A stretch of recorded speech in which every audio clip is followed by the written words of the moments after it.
పత్రికారు చేసిన బీజాన్ని మహావృక్షం వటవృక్షమై విశ్వవ్యాప్తమై కావటానికి వారు ఉండగానే అవన్నీ చేసిన దాన్ని మనం ముందుకు తీసుకెళ్దాం. దయచేసి ఒక్కసారి మీరందరూ లోపలికి రావాల్సిందిగా మనవి. మాతాజీ గారి పేరు శ్రీ మహావిద్యానందగిరి మాతాజీ. వారు ఒంగోలు దగ్గర మల్లవరం అనే గ్రామం, అంటే అక్కడ ఇది ఉన్నది, డ్యామ్ ఉన్నది. అక్కడ గోశాల నడుపుతూ ఉండేవారు. 7 సంవత్సరాలు మామూలుగా వానప్రస్థం తీసుకున్నారు. మొన్న ఈ మధ్యకాలంలో సదానందగిరి స్వామి వారిచే వారి శిష్యర్గం స్వీకరించి సన్యాసాశ్రమం స్వీకరించారు. ఒక అత్యున్నతమైన ఫ్యామిలీ నుంచి, సంపన్నమైన ఫ్యామిలీ నుంచి వచ్చి ఈ జీవితాన్ని ఎన్నుకొని రావటం అనేది వారి ఆధ్యాత్మిక నిబద్ధతకు ఎంతో ఇది. పంచభూతాల్లో మన గురువుగారు ఏం చెప్తారో ధ్యాన జగత్ అని, అట్లాగే పిరమిడ్ జగత్ అని, అట్లాగే అన్ని జంతువులను ప్రేమించమని 3 రకాలు చెప్పేళ్ళారు మనకి. వారి దగ్గర గోశాలలో ఉన్న ప్రతి గోవుని చక్కగా పేర్లు పెట్టి పిలుస్తాయి. పిలవగానే వారి దగ్గరకు వచ్చేస్తాయి అన్నమాట. అట్లాగే మన కుక్కలు ఉన్నాయి, ఎన్నో కుక్కలు అనకూడదు వాటిని, చెప్పాలి అంటే సునకాలు అనాలేమో లేకపోతే ఏమనాలో, కానీ వాటికి కూడా పేర్లు పెట్టి పిలుస్తారు. వాటికి ప్రతి పిల్ల వారి ఒళ్ళో వచ్చి కూర్చుంటారనమాట. అది ఒక పెద్ద ఇది అనమాట. అక్కడికి వెళ్తే ఆశ్చర్యకరంగా ఉంటుంది. మనం చెప్తున్నాం అన్ని జగత్తులు చూడాలని, కానీ అది ఆచరణలో చూశాను నేను అక్కడ. పేరు శ్రీ మహావిద్యానందగిరి మాతాజీ. గురు పరంపర స్వగురు శ్రీ సంత్ సదానందగిరి మహారాజ్, పరమగురు మహంత్ హిమాలయగిరి మహారాజ్, పరమేష్ఠికులు మహంతి దేవానందగిరి మహారాజ్, పరమగురు సదాశివం గురుస్థానం ఉత్తరాంచల్, రుద్రప్రయాగ, జునా అఖాడ్ 13 మండి. ఈ పరంపర రావటం అనేది 18వ గురు పీఠాధిపతిగా మా గురువుగారు సంత్ సదానందగిరి గారు వారిని నియమించారు. అది ఎంత సుకృతం. వారి వాక్కు అత్యద్భుతంగా ఉంటుంది. దయచేసి సైలెంట్గా వారి వాక్కును తీసుకొని మనం ఆచరణయోగ్యమైనవన్నీ తీసుకొని మనం పాటించాలని మనస్ఫూర్తిగా కోరుతూ వారిని ఈ వేదికపైకి ఆహ్వానించే సుకృతం సౌభాగ్యం నాకు వచ్చినందుకు ధన్యవాదాలు తెలియజేస్తూ ఒకసారి మనం అందరం కూడా చప్పట్లు కొడదాం. అమ్మ రండి. శ్రీ గురుభ్యో నమః. గురుర్బ్రహ్మ గురుర్విష్ణు గురుర్దేవో మహేశ్వర, గురుర్ సాక్షాత్ పరర్బ్రహ్మ, తస్మై శ్రీ గురవే నమః. నా పూజ్య గురుదేవులు సంత్ సదానందగిరి బాబా గారికి, మా గురుదేవులు హిమాలయగిరి మహారాజులకి, మహంత్ దేవానందగిరి మహారాజుకి, పరమేశ్వరునికి, లక్ష్మీనారాయణకి నమస్కరిస్తూ, పత్రిశ్రీ మహారాజ్ గారికి కూడా వారి దివ్య ఆశీస్సులతో అద్భుత జ్ఞానాన్ని నా నోట పలకరించమని ప్రార్థన చేస్తూ ఉన్నాను. మీ అందరికీ దేవదేవుని జగన్మాత యొక్క దివ్య ఆశీస్సులు. చెప్పారు మహావిద్యానందగిరి నామమంటూ, ఇక ప్రత్యేకంగా పరిచయాలు అక్కర్లేదు. కానీ నేను కూడా ఇక్కడ మా గురుదేవులు చెప్పినట్టు ధ్యాన వ్యతిరేకినే. ఎందుకంటే సనాతన ధర్మాంతర్గతమైన శ్రీ విద్య ఉపాసనతో 2000 సంవత్సరం నుంచి నా ఆధ్యాత్మిక ప్రయాణం మొదలైంది. నేను సశాస్త్రీయంగా నియమ నిష్టలతో మడి ఆచారాలతో నిత్యం త్రికాలములయందు పూజలు చేస్తూ రుద్రాభిషేకాలు అలా సకల విధమైన సూక్త పారాయణలతో నేను పరిపూర్ణంగా మన సనాతన ధర్మంలో అందించిన పూజలు యజ్ఞయాగాది క్రతువులతో నా జీవనం ప్రారంభమై ఇప్పటికీ 24 సంవత్సరాల నుండి 25వ సంవత్సరంలోకి వచ్చాను.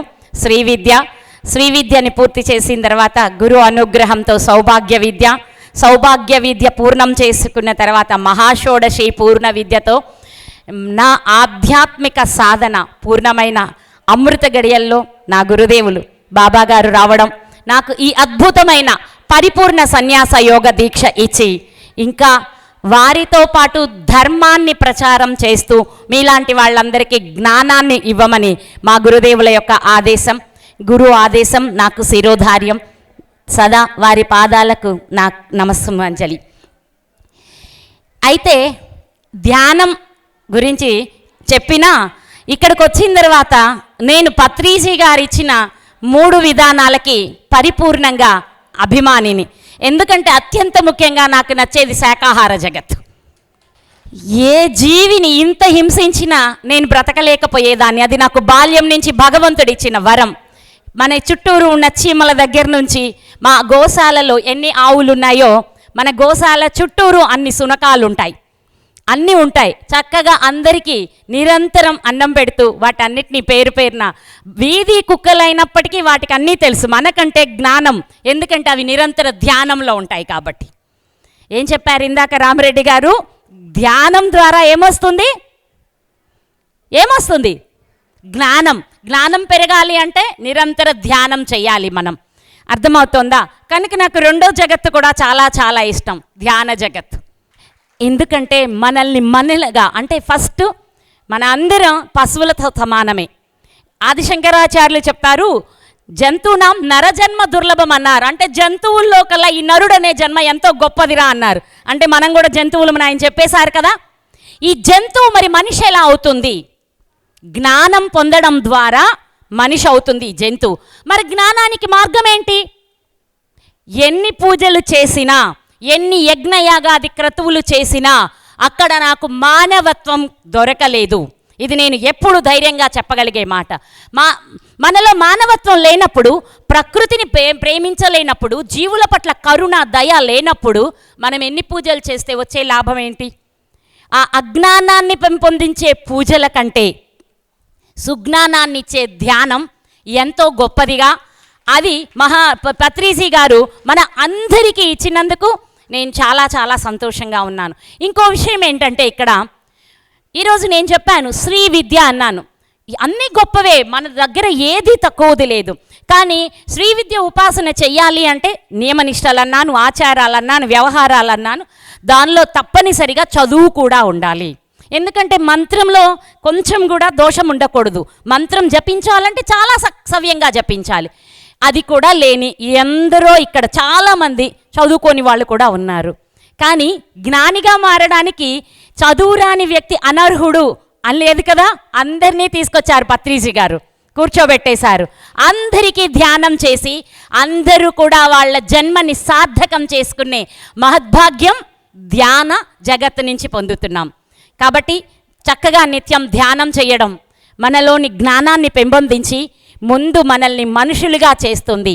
సాధన చెయ్యగా చెయ్యగా చెయ్యగా ప్రతి వ్యక్తిలోనూ అంతర్లీనంగా అద్భుతమైన శక్తి దాగుంటుంది. ఆ శక్తినే మనం దైవశక్తి అంటాము. ఎప్పుడైతే సాధన చేస్తామో ఈ శక్తి జాగరణ చెంది మనిషి మహనీయుడుగా మారుతాడు. ఇప్పుడు ఇద్దరి గురించి మాట్లాడుకుంటాం మనం. 2 గుణాల గురించి మాట్లాడాలంటే ఏమేమి ఉంటాయి? దైవీ గుణాలు, రాక్షస గుణాలు. అవునా? రాక్షసుల లక్షణాలు ఏంటి? అక్కడ ఆదిశక్తి ఉందా, లోకమాత ఉందా, లేకపోతే ఇంకా గొప్ప తల్లి ఉందా అనేది వాళ్ళకి అక్కర్లేదు. వాళ్ళ అహంకారాన్ని, వాళ్ళ దౌర్జన్యాన్ని ఎవరి మీదైనా చూపించడమే రాక్షస లక్షణం. వాళ్ళకి అత్యంత ఇష్టమైన పనేంటి? హింస. అవునా? దైవీ లక్షణాలకు వెళ్తే హింసే లేదు. అక్కడ అందరినీ గౌరవించబడతారు, అందరినీ గౌరవిస్తారు. మరి మనం దేవుళ్ళుగా మారితే మన భూమండలం అంతా ఎలా ఉంటుంది? స్వర్గంగా మారుతుంది. మాట్లాడచ్చు, అందరికీ మాట్లాడే అధికారం ఉంది. అలా మౌనంగా ఉండనవసరం లేదు. అలాగే ప్రకృతిని పూజించమని, ప్రకృతిని సేవించమని చెప్పారు. అది చెయ్యడం ద్వారానే భగవంతుడి యొక్క అనుగ్రహం దొరుకుతుందని కూడా మనకి మన పూర్వీకులు చెప్తూ వచ్చారు. ప్రకృతి అంటే ఏంటి? పంచభూతాత్మకమైన 5 తత్వాలతో కూడిన ఈ జగత్తంతా ప్రకృతిలోనిదే. ఈ జగత్తులో ఉన్న ప్రతి జీవి కూడా ప్రకృతిలోనిదే. అవునా? ఆ ప్రకృతిని పూజించడం గురించి ఒక చిన్న మాట చెప్తాను. శ్రీకృష్ణ భగవానుడు సంధి చేయడం కోసమై దుర్యోధనుల వారి దగ్గరికి వస్తారు, కౌరవ సామ్రాజ్యానికి. వస్తూ దారిలో అతి సామాన్యమైన ఇళ్లల్లో వాళ్ళిచ్చే విందుని స్వీకరిస్తూ వచ్చి ఇక్కడికి వచ్చిన తర్వాత దుర్యోధనుడు ఆహ్వానిస్తాడు. స్వామి, మేము నీకెంతో బంధువులం, ఆప్తులం కదా, మీరెందుకు మా ఇంట మా ఆతిథ్యం స్వీకరించకుండా వాళ్ళ ఆతిథ్యం స్వీకరించారు? మేమేమన్నా మీకు శత్రువులమా అని అడిగారు. అప్పుడు శ్రీకృష్ణ భగవానుడు అన్నాడు, కాదా, నువ్వు నాకు శత్రువు కాదా, నువ్వు నాకు పరమ శత్రువి అని డైరెక్ట్గా చెప్పేశారు. ఎందుకు అలా? ఎందుకంటే ఆయనే అడుగుతారు, నా ప్రాణప్రదమైన, నాకెంతో ఇష్టమైన 5 పాండవులని నువ్వెప్పుడూ హింసిస్తూ ఉన్నావు, మరి అప్పుడు నువ్వు నాకు శత్రువే కదా అని అడుగుతారు. ఇక్కడ 5 పాండవులు అంటే ఎవరు? పంచతత్వాలు కదా. భీముడు వాయుతత్వం అన్నారు. అర్థమైందా? ఇలా 5 తత్వాలతో ఉన్న ఆ పంచతత్వాలతో కూడిన పాండవులే ప్రకృతిగా శ్రీకృష్ణ భగవానుడు మనకి తెలియచేశాడు. ఎవరైతే ప్రకృతికి జీవకోటికి ఇబ్బంది కలిగిస్తారో వాళ్ళందరూ దేవునికి శత్రువులే, దైవ అనుగ్రహం పొందడానికి అనర్హులు. వారికి ఎట్టి పరిస్థితుల్లో భగవత్ అనుగ్రహం లభించదుగాక లభించదు. ఈ విషయం ఆ కృష్ణ పరమాత్ముడు భూమి మీద ఉన్నాడు.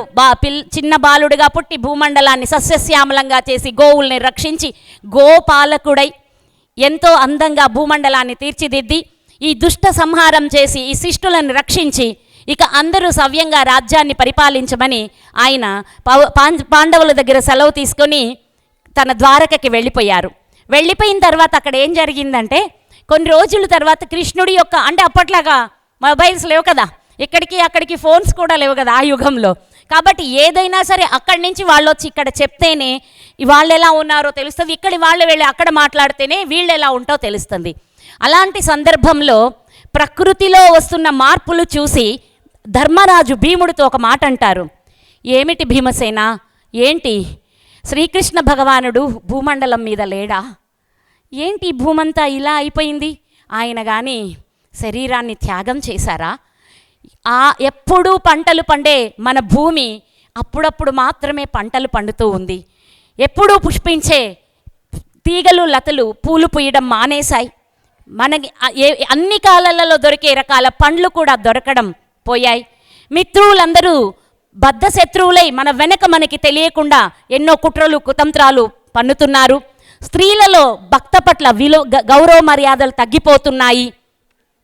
అలాగే బంధుమిత్రులు కూడా పరస్పర విరోధులుగా మారుతున్నారు. ఏం జరుగుతోంది?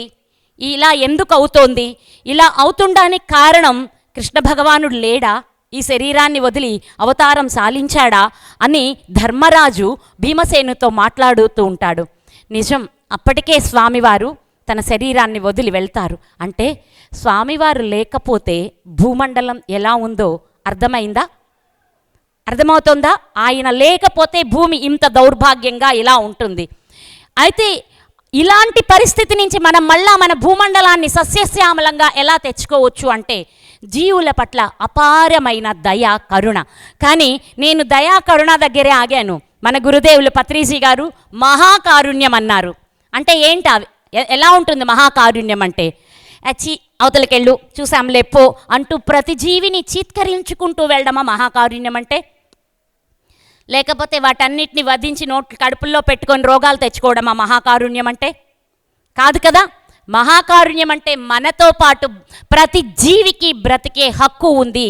అన్ని జీవులను బ్రతకడానికి మనం అవకాశం కల్పించాలి. అంటే మనతో ఉన్న జీవుల్ని పోషించే ధర్మము బాధ్యత కూడా మనదే. అది కూడా మనం గుర్తించాలి.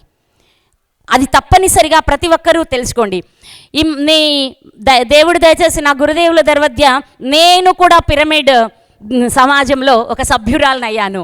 అలాంటప్పుడు నూతలపాడు అనే గ్రామంలో మమ్మల్ని క్లాస్కి పిలిచినప్పుడు వాళ్ళందరికీ చెప్పాను, సరే మీరందరూ గోవుల్ని ఎటు పోషించట్లేదులే, నేనేం మిమ్మల్ని అందరినీ గోసేవ చేయమని బలవంతం కూడా చేయను, ఓ చిన్న పని చేస్తారా చెప్తాను. చెప్పండి మాతాజీ. రోజు మీరు తింటున్న అన్నంలో నుంచి ఇంత అన్నం తీసి మీ ఇంటి ఎదురుగ్గా ఉన్న కుక్కకి పక్షులకి పెట్టడం మొదలు పెట్టండి. అది మీకు ఎంతో పుణ్యకర్మని చేకూరుస్తుంది అని చెప్పాను.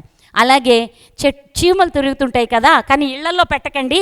ఇళ్లల్లో పెడితే ఇల్లంతా చీమలు చేరిపోతాయి. కాబట్టి బయట ఎక్కడైనా ఉన్న చీమలకి ఇంత నూక పంచదార లాంటి ఆహారాలు పెట్టండి అని చెప్పాను. గురువుగారు, మన అందరి గురువుగారు పత్రిజీ మహారాజ్ గారు నేర్పించిన ఈ సంస్కారం ఉంది కదా, వాళ్ళు చెప్పిన మాట చెప్పినట్టు విన్నారు. ప్రతిరోజు వాళ్ళు ఇప్పుడు ఆ పని చేస్తున్నారు. ఎప్పుడైనా క్లాస్ చెప్పడానికి వెళ్తే మాతాజీ మేము పెడుతున్నాం, మేము చేస్తున్నాం అంటూ చెప్తున్నారు. కనుక మీ అందరూ కూడా ఈరోజు నుంచి ఆ పని చేస్తే మన గురువుగారు ఎంతో సంతోషిస్తారు. గురువు ఎంతటి ఔన్నత్యమో, గురువు గొప్పతనం ఎలా ఉంటుందో మనం దత్తాత్రేయుల వారు నృసింహావతారంలో ఉన్నప్పుడు జరిగిన ఒక కథ చెప్పుకొని మనం ముగిద్దాం. దత్తాత్రేయ స్వామి వారు మొదటి అవతారం శ్రీపాద శ్రీవల్లభుడుగా పిఠాపురం, తర్వాత కారంజ అనే గ్రామంలో రెండో అవతారం నృసింహ సరస్వతి. ఆయన ఇక్కడి నుంచి వెళ్ళి మన గాన్గాపూర్లో ఉంటూ ఉన్న రోజుల్లో ప్రతిరోజు ఆయన ఆశ్రమం నుంచి సంగమానికి వెళ్ళడం, అంటే మఠం నుంచి నదికి స్నానానికి వెళ్ళే దారిలో ఒక పర్వతేశుడు అనే రైతు పొలం ఉండేదట. ఉంటే అక్కడ ఆ పొలంలో ఆయన రోజు పనిచేసుకుంటూ కొన్ని రోజులు ఈ మహానుభావుడం పోవడం చూసిన తర్వాత, ఆహా ఈయనెవరు అవతార పురుషుడు, అద్భుతమైన దివ్య వర్చస్సుతో ఉన్నాడు అని చెప్పి ప్రతిరోజు దూరం నుంచే వారిని చూసి శిరస్సు వంచి నమస్కరిస్తూ ఉండేవాడట. ప్రతినిత్యం జరుగుతూనే ఉంది. ఇలా కొన్ని సంవత్సరాలు జరిగిన తర్వాత స్వామివారు అతని భక్తిని చూసి పలకరించి రానాయన అని దగ్గరికి పిలిచి, ఏంటి సంగతులు, నీకేం కావాలి నా నుంచి అంటే, ఏమొద్దు స్వామి, మీరు ఒక్కసారి నా పొలంలో మీరు అడుగు పెట్టండి, నాకు అదే మహద్భాగ్యం అని చెప్పాడు. అప్పుడు స్వామివారు ఆయనతో పాటు వెళ్ళి పర్వతేశుడి పొలం చూసి చాలా బాగా పండుందనమాట. అసలు ఒక్కొక్క చెట్టుకు 4 జొన్న కంకులు వచ్చి ఆ పంట పండితే కట్టలు కట్టలు ధాన్యం ఇంటికి వచ్చేంత బాగా పండుంది. చేనంతా ఇలా చూసి స్వామివారు అడిగారట, అరే నేను ఒక మాట చెప్తాను వింటావా అన్నారట. మీ ఆజ్ఞ తప్పకుండా చేస్తాను అన్నాడట. అంటే ఈ జొన్న కోసేసాయి, నేను సాయంత్రం సంగమం నుంచి మళ్ళా తిరిగి మఠానికి వెళ్ళేలోపు ఇది మొత్తం కోసేసాయి అని చెప్పాడట. మీ ఆజ్ఞ నమస్కరించి ఇంటికి వెళ్ళిపోయి కూలోళ్ళని పిలిచి కొడవళ్ళు తీసుకొని వస్తుంటే భార్య బిడ్డలు తల్లిదండ్రులు అందరూ ఏమన్నా పిచ్చారా, నీకేమైంది, నోటికాడికి వచ్చిన పంటే ఇది, లేకపోతే మనం ఏం తింటాము అని అందరూ ఏడ్చి గోల చేసి ఎన్ని రకాల బాధలు పడినా నా గురువాక్యమే, గురువేది చెప్పాడో అదే నాకు గొప్ప విషయం, దాన్నే నేను ఆచరిస్తాను అంటూ పనోళ్ళని తీసుకెళ్ళిపోయి చక్కగా పొలంలో అంతా కోపించి కట్టలు కట్టించి కొడవళ్ళు కూడా మూటకట్టి పక్కన పెట్టి స్వామివారు మళ్ళీ సంగమం నుంచి మఠానికి వెళ్ళే దారిలో నిలబడి ఉన్నాడట. స్వామివారు వచ్చి, ఏరా కోపించావంటే, కోపించాను అంటే, అరే పిచ్చోడా, నేనేదో పరిహాసానికంటే నువ్వు ఇంత పని చేస్తావా, ఏం తింటారా రేపు నీ భార్యా బిడ్డలు, ఏమైపోతారు మీరంతా అంటే, ఏది ఏమైనా మీ మాటే నాకు వేదవాకు అంటే, నీ నమ్మకం అలా ఉంటే అలాగే కానివ్వులే అని ఒక చిన్న నవ్వు నవ్వి ఆయన వెళ్ళిపోతారు. ఆయన వెళ్ళిన 3 రోజులకల్లా ఇలాంటి పుష్యమాసం అన్నమాట, అకాల వర్షాలు కూర్చి ఆ గ్రామంలోని పంటలన్నీ నాశనమైపోయాయట. మొత్తం వర్షానికి అన్నీ వాలిపోయి ఇక పంటంతా నీళ్ల పాలైపోయి ఎవరింటికి పంట రాలేదంట. అందరూ ఇదేంట్రా పంట ఇలా అయిందని దుఃఖించారు. కానీ పర్వతేశుడు పొలం కోసించాడు కదా, వర్షం పడేసరికి ఒక్కొక్క మొదల నుంచి 4 పిలకల చొప్పున విపరీతంగా పైకి లేచి ఆ పంట ఎలా పండింది అంటే ప్రతి సంవత్సరం పండేదానికంటే కూడా 4 రెట్లు ఎక్కువ పండిందట. ఆ పంట తీసుకొని చివరికి గ్రామంలో పంట లేక అల్లాడుతున్న వాళ్ళకు కూడా ఇచ్చి ఆదరించాడట. అది గురువు అంటే.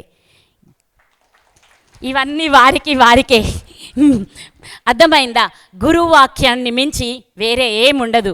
శాస్త్రం ఏం చెప్తుందంటే నగురోరధికం నగురోరధికం నగురోరధికం నగురోరధికం. గురువుని మించి, గురువాక్యాన్ని మించి, గురుసేవని మించి ఈ సృష్టిలో గొప్ప విషయం ఏమీ లేదు. కనుక పత్రిజీ మహారాజ్ మీ అందరికీ ఏదైతే తెలియచేశారో దానిని ఆచరించండి.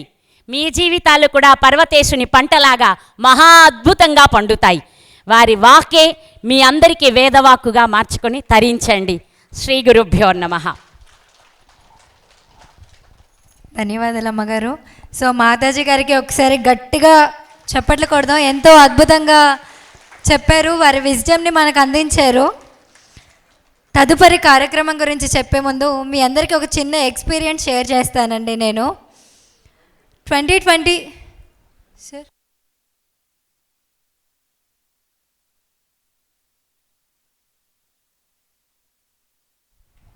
సార్ నేను లాస్ట్ డిసెంబర్లో సైకాలజీ జాయిన్ అవ్వడం జరిగిందండి ఉస్మానియా యూనివర్సిటీలో. అది జాయిన్ అయిన తర్వాత వాట్ ఈజ్ సైకాలజీ అనేది కంప్లీట్గా స్టడీ చేస్తూ ఉన్నప్పుడు the famous psychologist of Telangana and Andhra Pradesh అన్నప్పుడు మొట్టమొదటి పేరు వచ్చేది ప్రత్యూష సుబ్బారావు గారు అనమాట. ఓకే, సో వారి గురించి తెలుసుకుందాము. ఎలా ఉంటుంది సైకాలజీ చేసిన తర్వాత, ఎలా ఉంటుంది ఎక్స్పీరియన్స్డ్ పీపుల్తో ఎలా ఉంటుంది అని చెప్పి యూట్యూబ్లో వెళ్ళి వారి వీడియోస్ అన్నీ చూడడం, వారి బయోడేటా అంతా సర్చ్ చేయడం, అన్నిట్లో చూసిన తర్వాత 2025 రెజల్యూషన్ అని చెప్పి మనం ప్రతి న్యూ ఇయర్కి ఒక రెజల్యూషన్ పెట్టుకుంటాం కదా అండి.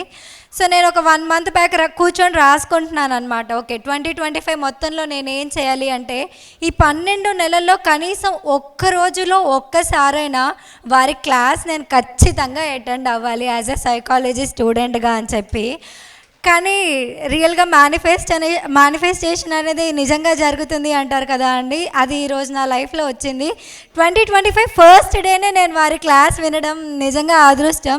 సో నిజంగా మనం తెలుగు ఫిలిం ఇండస్ట్రీలో ఒక హీరోని చూస్తే ఎంత ఎగ్జైట్ అవుతారో, ఈరోజు ఉదయాన్నే నేను వారిని చూడగానే అంత ఎగ్జైట్మెంట్ ఉందన్నమాట. సో 40 ఇయర్స్గా వారు సైకాలజీ ఫీల్డ్లో ఉండి కొన్ని లక్షల మంది జీవితాల్లో వాట్ ఈజ్ సైకాలజీ, మన బిహేవియర్ ఎలా ఉంటుంది, స్టడీ ఆఫ్ మైండ్ ఎలా ఉంటుంది అనేది ఎక్స్ప్లెయిన్ చేసి చాలా మందిలో చేంజెస్ తీసుకొని వచ్చారు. దాని తర్వాత నాకు ఇంకొక క్వశ్చన్ అనమాట. ఓకే, సైకాలజిస్ట్ చాలా ఫేమస్ సైకాలజిస్ట్ అంటే వారి పేరు వస్తుంది. కొన్ని వేల మంది సైకాలజీ చేశారు కదా, వారిదే ఎందుకు ఫస్ట్ నేమ్ వస్తుంది?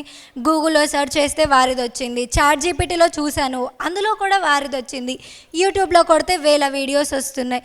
వారిలో ఉండే డిఫరెన్స్ ఏంటి? అలా చూసిన తర్వాత వారిది ఒక వీడియో చూస్తున్నానండి నేను. ఇంపాక్ట్ ఫౌండేషన్ వాళ్ళు స్టూడెంట్స్ కోసం పెట్టారనమాట. ఆ వీడియో చూస్తూ ఉన్నప్పుడు వారికంటే ముందు ఒక పర్సన్ మాట్లాడుతూ ఉన్నారు. వారిది అయిపోయిన తర్వాత సుబ్బారావు గారిని ఇన్వైట్ చేసినప్పుడు వీరికంటే ముందు ఎంతమంది క్లాసెస్ చెప్పారో ప్రతి ఒక్కటి కూడా పాయింట్ మిస్ అవ్వకుండా సార్ రాసుకుంటూ నోట్ చేసుకుంటున్నా ఉన్నారనమాట. సో వారు స్టేజ్ మీదకి వచ్చిన తర్వాతే చెప్పారు, ఒక టీచర్ అనేవారు ఫస్ట్ స్టూడెంట్ అనమాట. సో మనం స్టూడెంట్గా లెర్నింగ్ స్టేజ్లో ఉన్నప్పుడే మనం అంతకంటే ఎక్కువ ఇవ్వగలము అని చెప్పి ఎంత హంబుల్నెస్. ఓకే, 40 ఇయర్స్ నుంచి సైకాలజీ చెప్తున్నాం కదా, ఓకే వీళ్ళది అయ్యాక నేను క్లాస్ చెప్తానులే అనుకోకుండా ప్రతి మాస్టర్ దగ్గర నుంచి ప్రతి పాయింట్ రాసుకుంటూ ఉన్నారు. ఆ పాయింట్ నన్ను చాలా మార్చేసింది, మనం ఎంత నేర్చుకోవాలి ప్రతి ఒక్కరి దగ్గర నుంచి అని చెప్పి. సో వారి గురించి మరిన్ని విషయాలు మనకు తెలియజేయడానికి రామరెడ్డి గారు వస్తున్నారు. వారిని ఒకసారి వేదిక మీదకి రావాల్సిందిగా కోరుతున్నాం. నిజంగా అండి ఈరోజు వారు మన దగ్గరికి రావడం మన అదృష్టం. సార్.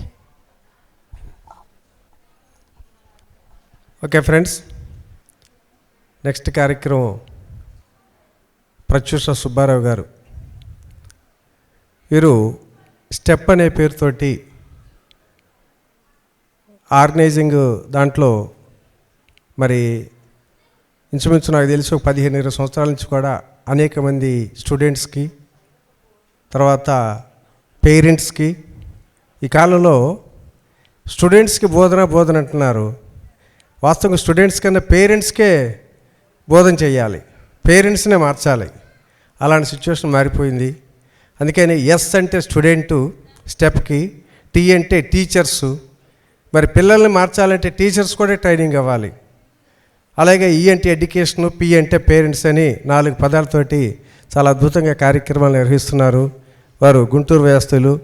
వారికి పేరేమో 4 పదాలు, డిగ్రీలేమో 15 నుంచి 16 డిగ్రీలు ఉన్నాయి. మరి ఎప్పుడు చదివారు, ఎప్పుడు సంపాదించారో, దానికి ఎంత టైం ఇన్వెస్ట్ చేశారో చూడవచ్చు. ఒకసారి వారిని సగౌరవంగా వేదిక మీదకి ఆహ్వానించుకుందాం కరతాళధ్వం మధ్య.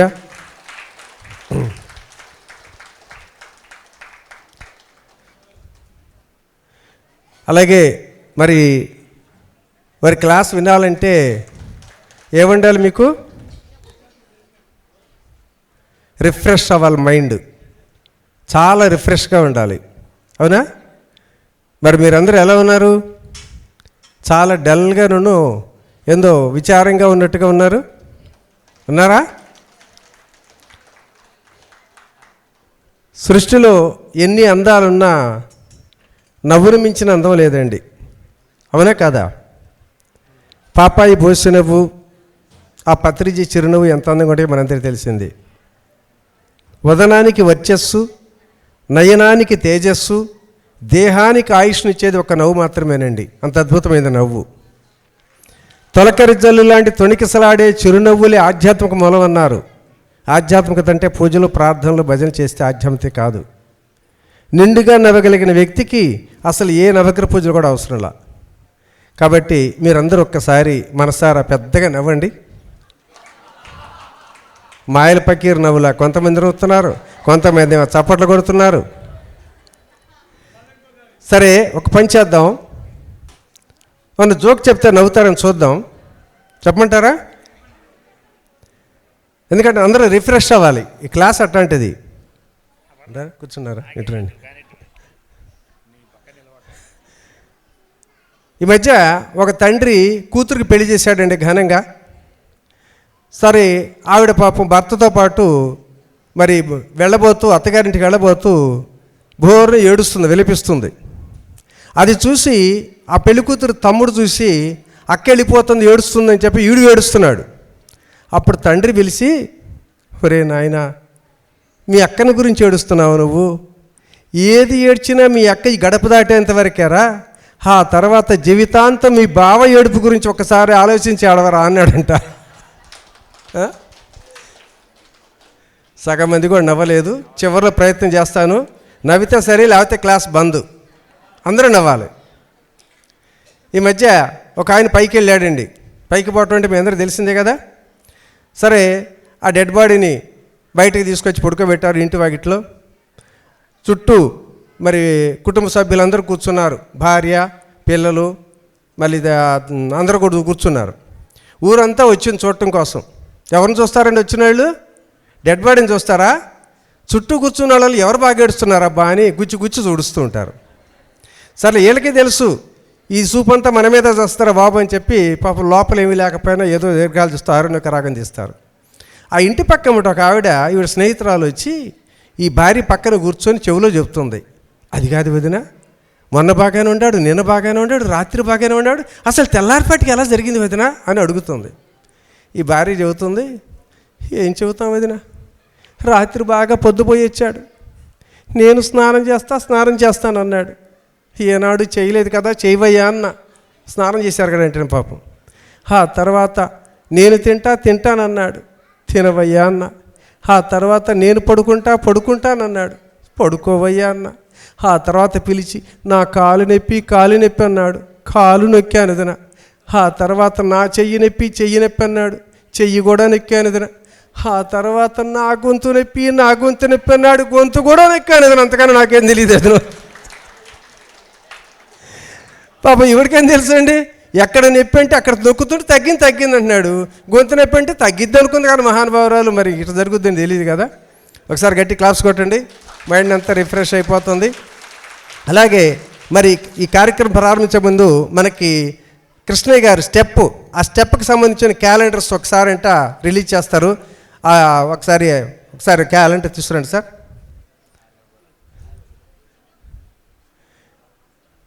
మరి నూతన సంవత్సరం సందర్భంగా ఆ స్టెప్ సంస్థ తరపున కొన్ని క్యాలెండర్స్ కూడా ప్రింట్ చేయడం జరిగింది.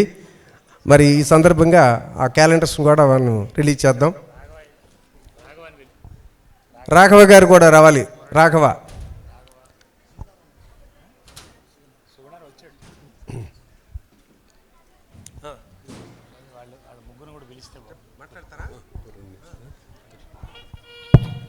అందరికీ నమస్తే. అందరికీ కూడా 2025 నూతన సంవత్సర శుభాకాంక్షలు. ఈరోజు నాకు చాలా ఆనందంగా ఉంది. 2 రాష్ట్రాల్లో ఈ స్టెప్ అనే ఒక సంస్థ డాక్టర్ ప్రత్యూష్ సుబ్బారావు గారి ప్రేరణతో ఏర్పాటు చేసి గత కొన్ని సంవత్సరాల నుంచి 2 రాష్ట్రాలకి మేము సైన్స్ గురించి, ఆధ్యాత్మికత గురించి స్టూడెంట్స్కి, టీచర్స్కి, పేరెంట్స్కి కూడా మరి నెలకు ఒకసారి 3 రోజులు ఫ్రీగా ఉచిత భోజనం, ఉచిత శిక్షణ అన్నీ కూడా ఏర్పాటు చేస్తున్నాము.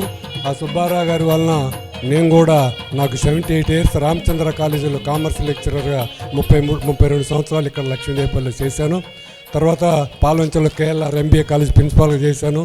నాకు కారణం ఎందుకు చెప్తున్నానంటే, ఇది నేను శాకాహారం మొదలుపెట్టి 20 ఏళ్ళు అవుతుంది. నేను గోల్డ్ మెడలిస్ట్ లాస్ట్ ఇయర్ రన్నింగ్లో, వాకింగ్లో తెలంగాణ స్టేట్లో. అదంతా కూడా శాకాహార ప్రభావం. రామరెడ్డి గారు చెప్పారు, శాకాహారం యొక్క గొప్పతనం చెప్పారు. ఆయనలాగా నేను మాట్లాడలేను. నేను కామర్స్ లెక్చరర్ని కాబట్టి లెక్కలు చెప్తాము, మంచి లెక్కలు చెప్తాము, దొంగ లెక్కలు చెప్తాము. కానీ ఆ దొంగ లెక్కలు మేము పాటించలే. అందుకని ఈరోజు 78 అయినా దృష్టివశాత్తు ఇటువంటి సత్సాంగత్యం వల్ల నేను ఆరోగ్యంగా ఉన్నా. అందుకని 2 ముక్కలు నా పేరు లేకపోయినా అడిగి నేను తీసుకున్నా. ఈ స్టెప్ గురించి క్యాలెండర్ 2 నిమిషాలే, ఎందుకంటే ఆయన చెప్తే టైం చాలదు ఎంతసేపు చెప్పినా. 4 ఏళ్ళ మందికి 5 ఏళ్ళ మందికి ఉత్సాహపరుస్తాడు. నేను టైం తీసుకోవడం బాగుండదు. రామిరెడ్డి గారిని రిక్వెస్ట్ చేసి తీసుకున్నా, ఎందుకంటే ఆయన కూడా మా స్టెప్ గురించి తెలుసు కొంచెం. ఈ అందరు కూడా మాకు మల్లేష్ గురువు గారు కూడా నాకు ఆదర్శం. సుగుణరావు ప్రకృతి వైద్యుడు, ఆయన కూడా చాలా చేస్తున్నాడు కొత్తగూడెం. అట్లనే పిచ్చయ్య గారు నాకు ఆదర్శం. మరి పిల్లండి. అలాగే శరత్ గారు, రాఘవ గారు, మురళి గారు, దయచేసి వీరు కూడా వేదిక మీదకి రావాలి. మ్యూజిక్ చూడమ్మా.